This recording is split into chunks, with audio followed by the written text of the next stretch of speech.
This episode is brought to you by TwoLineDMusicHutStore.com. TwoLineDMusicHutStore.com is your all-access to culture. Check out cultural merchandise like leggings, hats, mini boxing gloves, and bags. Also t-shirts like hip-hop, nature, rock bands, reggae, and dark fantasy. Fast shipping worldwide. That's TwoLineDMusicHutStore.com. Now let's check out this episode. What's going on, ladies and gentlemen? This is Muscle, and this is another Two Line Music Hut's Entertainment Report podcast. And today we have a really special guest in the building. Listen, this lady is a singer, a songwriter, a radio personality, an actor, an encourager, a YouTuber, and an all-around creative. And right now she has a new song called Under the Moon. You know, we have in the building today, we have Alaine in the building today. What's going on, my sister? I'm so good, Muscle. How are you? I'm excellent. Thank you so much for joining us here on the Entertainment Report podcast. Thanks for having me. I'm honored to be here. Let's go. Let's entertain. Right. Let's go. All right. On this podcast, we like to take it right from the beginning, then bring it up right to 2021. So my first question for you is this. Where did you grow up in Jamaica, and what was your attraction to entertainment? Oh, I grew up in Kingston, Jamaica. I'm a city girl, and I grew up in a family that encouraged me to be very expressive. My mother is just light and sunshine and music and vibes. And from I was a little girl, you know, she said, well, from I was a baby, she said, whenever there was music, I'd be rocking and all of that. And she's like, okay, this is a little musician. So she always encouraged me to be like that. You know, I went to piano lessons. I went to dancing. That lasted about one class because when the dance teacher told me to skip left, I skipped right. So mommy said, child, this is not your ministry. We're going to focus on the music. And so, you know, I grew up singing with Dr. Olive Lewin in the Jamaica Folk Singers when I was a little girl. So I learned folk songs like Go Down Emmanuel Road, Galang White, Figo Brook Rockstone, and We No Drink Coffee, Tea, Mango Time, and really learned to love our culture. And of course, then you grow up and you listen Buju Banton, of course, you know, Bob Marley is of course like the greatest reggae musician of all time. And I actually went to school with his son Damien, and you know, just loving music and loving being creative. I was on TV as a little girl in a children's show that was then called Vibrations. I was one of the hosts, and I always knew I wanted to be someone who brought people joy with the talent that I have. From as little bit, I always wanted to sing. I always wanted to act. I wanted to dance. Again, it wasn't my strong point. So I do a little thing, might I look away, but me still a move, you know? And so, yeah, that is how I grew up, and that is how I learned to love music and continue to fall in love with it. All right, because I knew you grew up in Jamaica and then you moved to the States for a while in your teens? No, I moved to the States after I graduated from UWI. Okay. And worked at JP Morgan as an investment smaddy. You know, I worked in global investor services. I worked in securities lending. I got promoted at the bank really swiftly and, you know, was doing well. And I was very miserable. And that's what I wanted to know. How would you go from being in the arts to banking? That's two completely different worlds. Yeah, exactly. One is really fun and the other one is not. And big up to all of the bankers and the people that are financially savvy and love that kind of thing, because, you know, if it's your thing, then it will bring you joy. However, that was never my thing. But you know how we say, anything we do, we're going to do it well. And I think that is a Jamaican construct. Like if we're going to be bad, we're going to be very bad. And if we're going to be good, we're going to be very good. Like there's no in between when it comes to being a Jamaican. And so I was at the bank and I was doing well, but I was miserable. But what I was doing though that made me happy is that I would work at the bank from 7:30 to 3:30. Then I would leave there, go to any studio I could get into in the night in New York and work throughout the night, writing and honing my songwriting skills. Then I'd reach home, sleep for maybe about half an hour, get up and do it all over again. And I did that for about 2 years straight, you know, but the grind was something that I loved because I lived for the nights, you know, I lived for the time when I was doing what I really loved. And then in 2004, I got promoted again at the bank to the assistant vice president team. And what that meant was that I'd start traveling and representing the bank. And so I wouldn't have the time to do what I really loved. And so I took a leap of faith and quit my job and moved back to Jamaica. And I give God thanks because, oh my God, I cannot imagine living a life of what if, and let us never do that. Let us not be the kind of people that have big dreams and put them on the back burner because what if I fail, what if I step right and I should have stepped left and people laugh at me. So what? Do it. You might win, you might fall, but at least you know what would have happened if you tried, don't be a what if person. That now weird. That is not keeping. Yeah. Yep. That makes sense. Because I know when you were in the States this time, I guess you were working at the bank. You had done some work with Rockefeller this time here. Yep. How did that come around? Books. Well, I was working with a few producers, because when you're in the studios, you see, the thing is you have to be there in order for opportunities to happen. You have to be in the room. So I was working actually in Salam Remy's studio with his father, Van Gibbs, and he was really helping me to hone my songwriting skills. And that led to a further meeting with a few producers, and one of those producers was working with Rockefeller Records, and they were looking for a girl to sing a hook for a song. And I'm like, I'm a girl, I can sing a hook for a song. And so I got that opportunity to sing on a song with Cameron and also Freeway. But of course, it was not a feature. It was just, they wanted a girl to sing a hook kind of vibe. But it was a good opportunity for me, and it got the ball rolling of saying, okay, maybe I don't necessarily want to only be behind the scenes with songwriting. I want to sing as well, because again, I grew up singing, as always performing, I did cabarets with mom. I was always someone who was in front of the camera, but then I had decided I'll just write. But then I was like, maybe I'll sing. Maybe I should do that as well, That was good there. So you did that work there in the States. So then now when you came back to Jamaica, you gave up everything in the States and just came back. What were your first moves when you came back, and how difficult was it to actually get into the industry when you came back? Well, when I came back, it's interesting, and I just believe that when you step out in faith, there will be purpose partners that rise up to meet you. One of my best friends is Von Clay Marsh, and he has a brother, and that brother's name is Serani. And at that time, Serani was just beginning to try to bust in the music industry as a producer. And him and David Harrising and Craig Harrising comprised the production, the super mega house that is the Seika Productions. And I told Vaughn that I was going home to do music, and he's like, oh yeah, my brother, he's a producer, you probably should link up with him. And I was just like, okay. And so I came home, and we met, and everything was just a vibe, and then boom, the Anger Management rhythm came out, of course produced by the Seika Productions, and I was on that. This feeling's coming over me, I would do anything.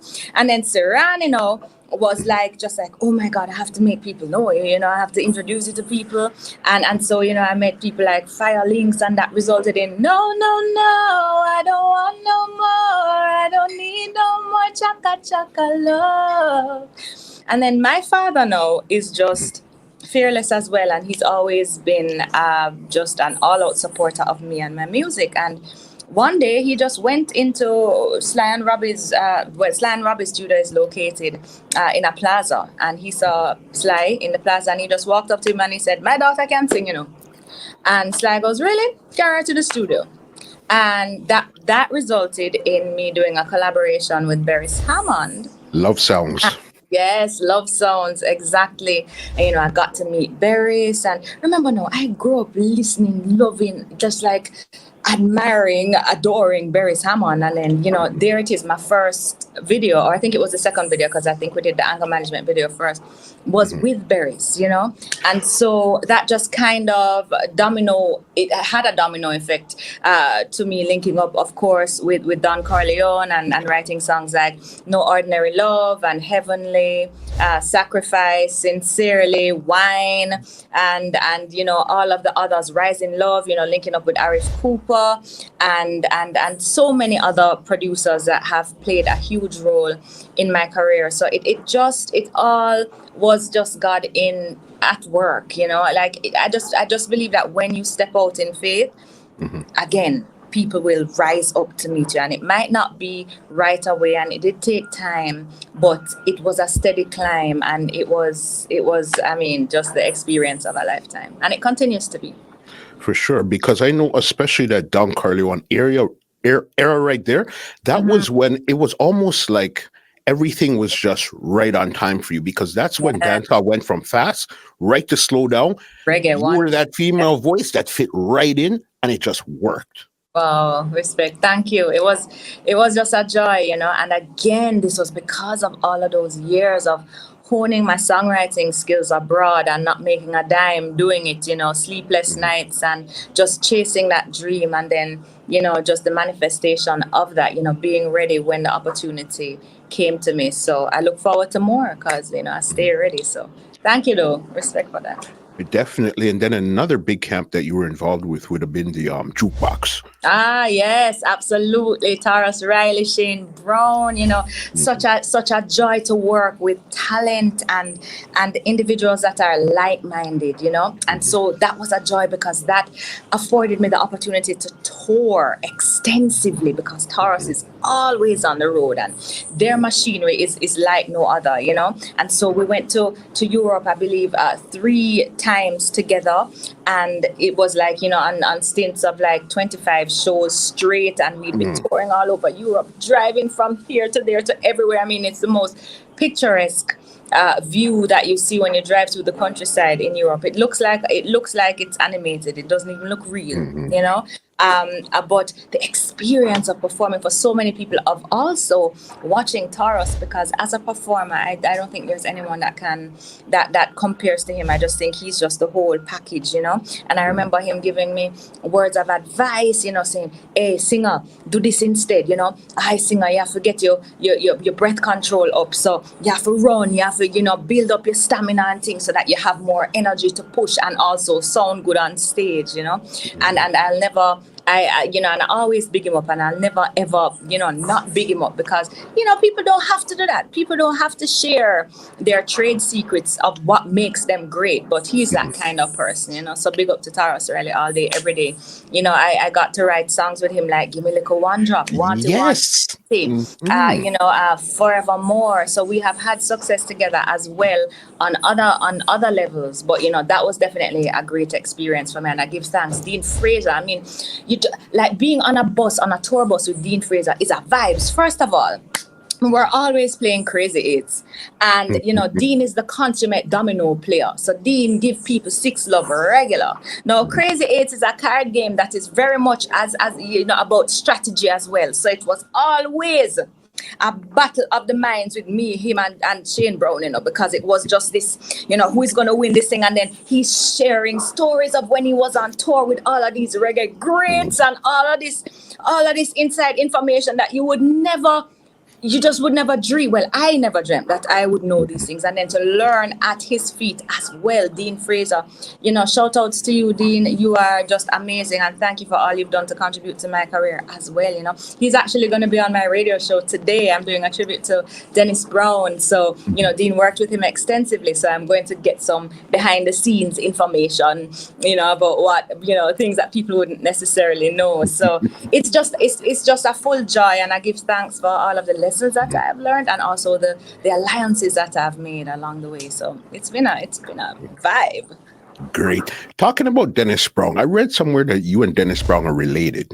We are actually distant relatives. Isn't that crazy? I know I look exactly like him, right? So the crown prince of reggae music is Mhm. actually a distant relative of mine, and so it's in my family, and I have members of my family that, all right, so we never bust, everybody can bust, but that are super talented, Mhm. multi-instrumentalists, writers, singers, dancers. We're a loud family. And Mhm. and yeah, so yeah, we're related. To the thunk, I need to sing one of his songs. That would be a good Yeah. idea. You see, Yeah. you got to hear first. You understand. All right. That brings us up to even 2018, I think it was, you decided to get saved. What was that about? Was it something that happened in your life, one situation, or was it things that led up to that there? Well, I mean, I grew up loving God. I grew up in church and singing on the choir, being very very loud about my love for God. My parents have always encouraged me to seek my own way. I didn't grow up in a household that insisted that I had to go to church on Saturday or Sunday. It was just seek, read, don't just believe blindly. And, we support you, whatever decision you make. My parents are the coolest parents in the universe, right? So I always loved God and I always sang about my love for God. I've always done that from the beginning of my career as well. But it's just that the love songs are the ones that have always connected, Anyway, shortly before I got baptized, I was going through a period in my life where I was just wondering what was going on with me. I had a lot of expectations for my life that didn't pan out the way I thought they would. And I was, you kind of, I questioned, I said, okay, so what's next? Because this cannot be it. I'm not going to stay in this place of uncertainty or doubt or fear or, dwelling on failures or mistakes. So what am I going to do? And, I started just really putting myself in a place of just gratitude and faithfulness and communicating with God, and I was like, why God, me knows that every blessing in my life comes from you. I know that all the good things that have come to me, first of all, them come through the good thing them when my parents do, and the blessings fall on me. But everything I know comes from our Creator. And I felt like I wanted to do that. I felt like I wanted to be baptized, and that's what I did. And that is what drew me to doing that, to making that decision. But what happened as a result of that now is everybody started to label me as a gospel artist. And I thought, okay, but the two things are totally separate. My decision to get baptized and my career are two separate things. So, yeah. Explain that though. Why would you say that your career and you getting baptized are two separate things? Because a lot of times it's hard for people to get the separation. Yeah, and that's fine. I mean, I understand that, that people view religion as a very straitjacket kind of vibe, and I am not one of those people, throughout my career, I've sang songs that I could sing anywhere, and I feel comfortable. Every time I write a song, I sing it for my parents, even wine up on you. I mean, it's what it is, and I, so therefore since then I've been performing all over, and people say, oh, so are you only going to sing religious songs? I'm like, no, because guess what? People that believe in God fall in love. And people that believe in God have broken hearts. And sometimes they're even upset. And because I'm an artist and I express myself through my art, I'm going to express that, in its totality. So every song that I sing will not be, about a Bible verse or about praise. Yes, some of them will be, because that's a very big part of my life. But that's not all that there is to my offering, So I hope that clears that up. Definitely, because that brings us up to a song they released earlier this year called Victory. And that right there, it's we'll call it a spiritual song, but it doesn't have that preachy type of gospel feel to it. It just sounds like a good song with a good message behind it. Yeah, man, respect for that, and that's the way how I am, and I believe that I don't think that I have to indoctrinate anybody. I don't think that it's important for you to believe exactly what it is that I believe. What I know is that all of us need inspiration, and that all of us have been through a lot. If you're past, I don't know, 1 month old, you've been through something, and so I think that more than ever, especially in these times when we are all faced with so much uncertainty and so much sadness and just fear, that as an artist that I am part of the vaccine, but not the one that has any type of negative effects or anything like that. I mean, let me just disclaimer, I am fully vaccinated, right? However, there are no side effects to this music except for the fact that it should make you feel a little bit better about being alive in times like these. So that was Victory Rock. And, big up Kabaka Pyramid and the whole Bevel Rock team, because he reached out to me and said, Alaine, I'm putting out this rhythm. I want you to be on it. And Victory Rock came to me. And when I recorded Victory Rock, he changed the name of the rhythm to Victory Rock. Okay. And yeah, it's a big production, and I'm glad to be part of that. That video was a beautiful video Mhm. directed by Envolt, which is a production team that I work with as well. So, it's a vibe. And as long as you feel a little bit better after you listen to my music, Yeah. I'm good. I'm great. Definitely. And that brings us up to your new song right now that you're promoting right now called Under the Moon by Yes. Warrior Music. All right. Yes. How did you link up with them? And let me tell you what I feel about that song. What I Okay. like with that song was there wasn't too much instruments in it to cloud the message, but it was still up tempo and had a vibe, but you could listen to it clearly. That's what I liked about that song.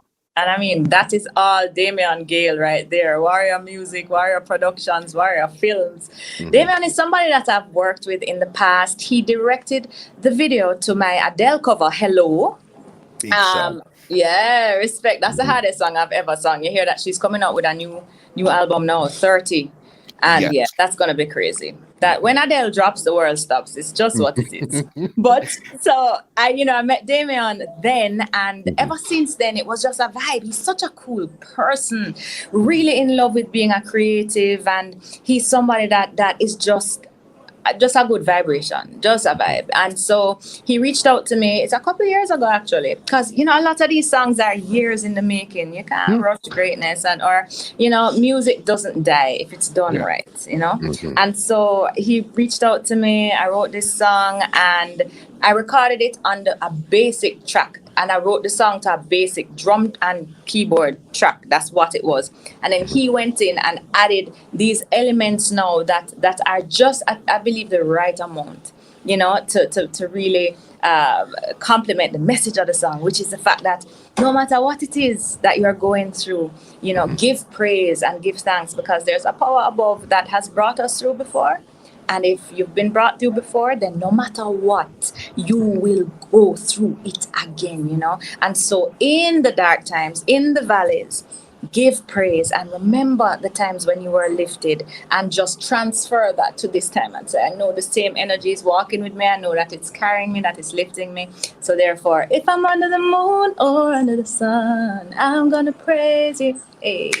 When I'm weak, you make me strong. I'm going to praise you. Yeah. You are the rock I'm standing on, so I'm going to praise you. I'm going to praise, my voice I'll raise to you. So I hope after you hear that, you feel a little bit better. So that was the intention. For sure. When will we see visuals for Under the Moon? I think we are shooting the video next month. I'm still waiting on Damien to get back to me to solidify the date. But yesterday he said maybe at the beginning of next year. So yeah, I think that's what it is. But things can change. We don't know. But it's, I think, within that timeline. All right. If they want to check out this song, any of your music, they want to follow you on social media, leave some handles right here. Sure. Everything is at Alaine Singer, because that's what everybody calls me, Singer. So it's ALAINESINGA. And so, yeah, man, that's on Twitter and Instagram. And yeah, just follow me. Make we all our vibes, I talk to my people that follow me all the time. We direct message each other. Other people ask me for advice. I give them. People ask me to marry them. I say no. So, it's a vibe. And so welcome. Well, you are all welcome. And thank you so much, Musa, for having me. It's been great. No problem. Thank you so much. This episode, I'm going to call this one the pull-up, because usually when it comes to the episodes, we go really in depth. But I know right now, because of time, we're just going to call this a pull-up today, because I'm going to ask you and expect you to come back and really sit down, because we got some questions here to really go through. Yeah, man, your career, you have a very interesting career, and there's a lot of stuff I want to cover. But as I said, this is called a pull-up. Respect. Thank you for having me. No problem at all. All right, let me give you an outro and get you out of here. Well, ladies and gentlemen, this is Muscle, and this has been another Two Line Music Hut's Entertainment Report podcast, and we are out. This podcast is brought to you by www.twolinedmusichut.com.